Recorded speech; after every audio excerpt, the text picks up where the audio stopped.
Bonsoir.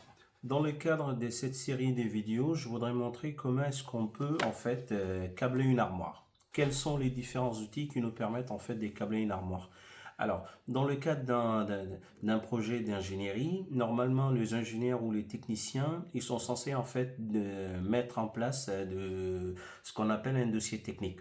Donc, par rapport à ces dossiers techniques, par exemple, je prends un dossier technique qui est le plus facile, que j'ai mis en place. Donc celui-là est constitué en fait de six feuilles, on va dire.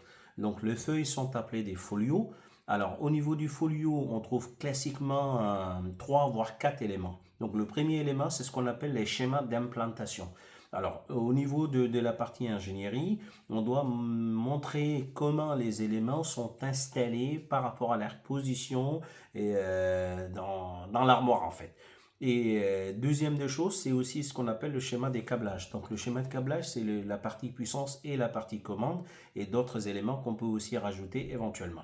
Et on peut aussi, enfin c'est pas qu'on peut, mais on est aussi censé donner ce qu'on appelle la nomenclature. La nomenclature, c'est en fait un petit tableau qui va donner en fait des informations relatives aux différents composants à utiliser dans l'armoire. Par exemple, on peut dire si on a S1, S1 c'est un bouton poussoir vert. Par exemple, c'est celui-là. Et avec sa référence, donc la référence, elle est inscrite là.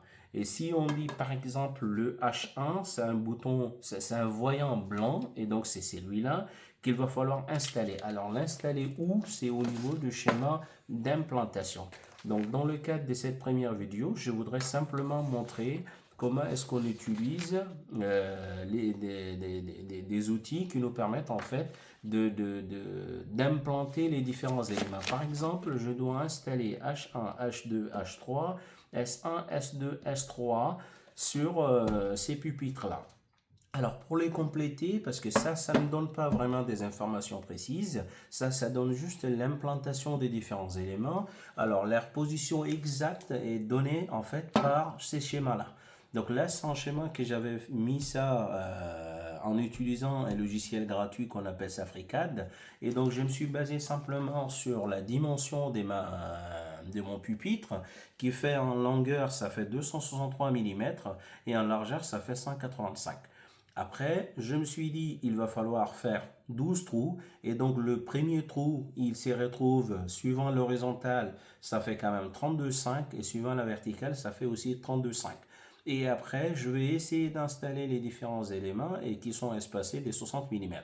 Donc, j'aurai à faire en fait 12 trous.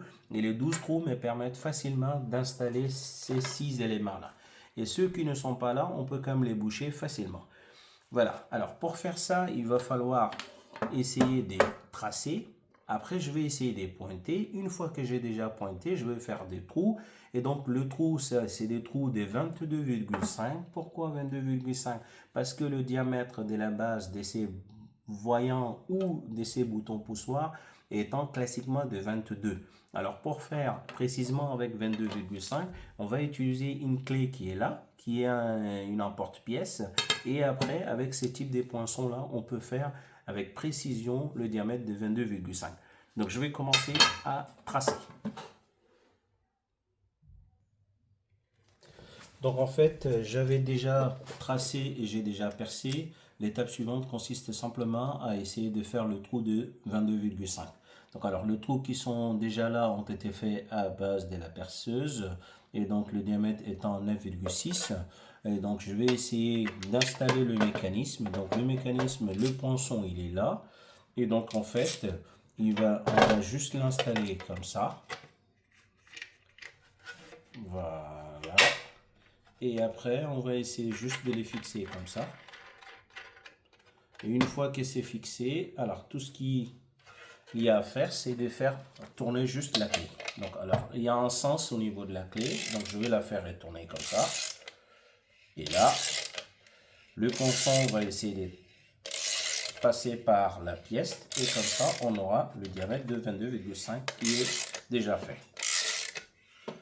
Alors, il n'a pas fini. Alors, il va passer.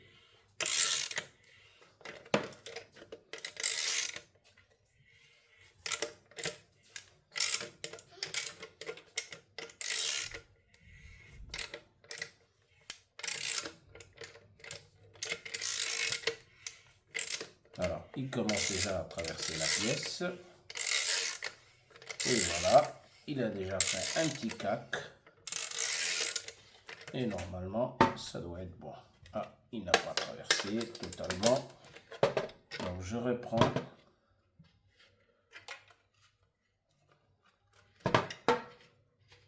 Alors.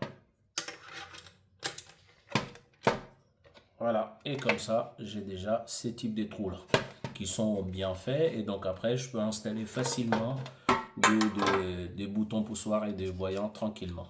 Donc comme ça, par exemple, je vais faire juste un truc au hasard. Et je vais essayer de l'installer. Et comme ça, je fixe avec cette partie-là. Et normalement, ça doit être bon. Donc tous les trous, je vais essayer de les installer comme ça. Donc il y aura, attention, une fois que j'ai déjà fait, je dois respecter en fait mon schéma d'implantation.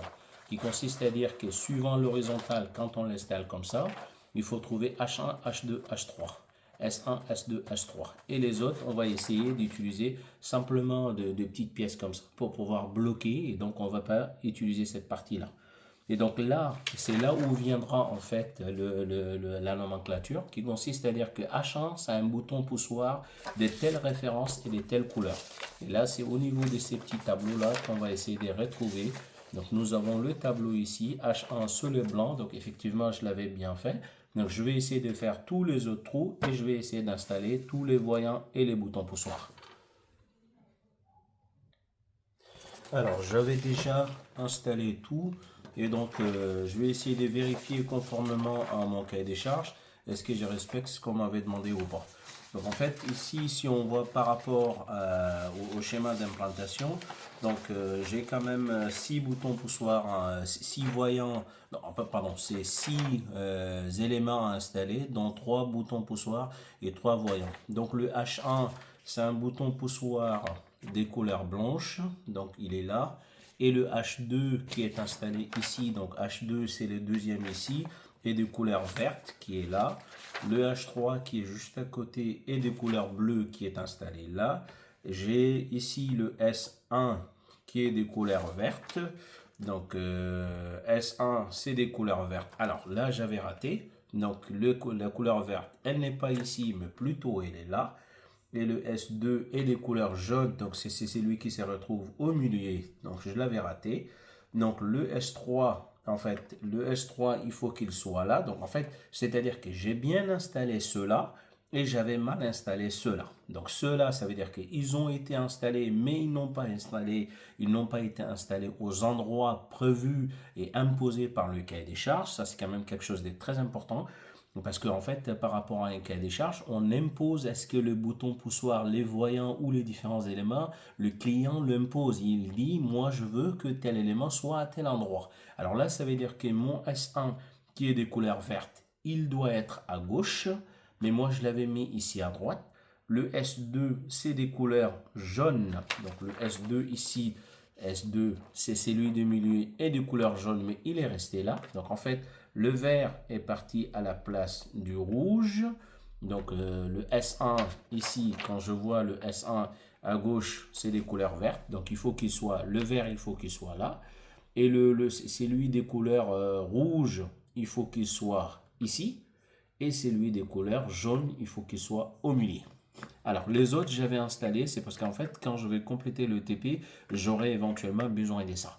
Alors, ce qu'il faut retenir, c'est qu'ici, quand on veut installer une armoire, il faut d'abord savoir implanter tous les différents éléments. Et on peut facilement se tromper.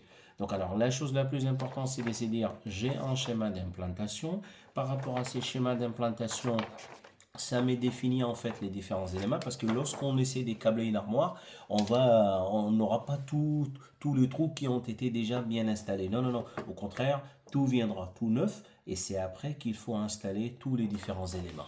Et donc là, on va essayer de lire un petit schéma mécanique et à partir de ces petits schémas mécaniques, on va installer tous les différents éléments. Alors la prochaine étape consiste à réaliser en fait le câblage. Donc on va dire à la prochaine. Merci et bonne soirée.